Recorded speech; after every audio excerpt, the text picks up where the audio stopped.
বিপদে মুসিবতে সহায়তা করো তুমি, দুঃখ বেদনায় সান্ত্বনাও তুমি।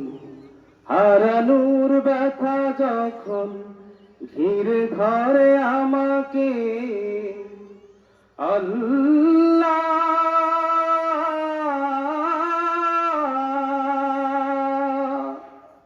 তখন তুমি এসে গভীর ভালোবেসে কমিয়ে দিও ব্যথার পাল্লা,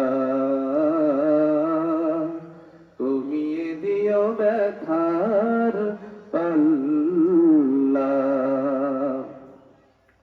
একটি জীবনে মা বাবা ভাই বোন, আরো আছে কত প্রিয় আপনজন। কাউকে হারানোর ব্যথায় কাঁদি যদি, আল্লাহ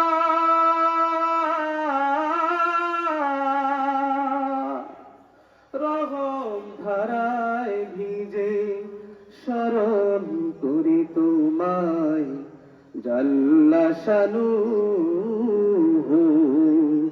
জাল্লা জাল্লা শানুহু, জাল্লা।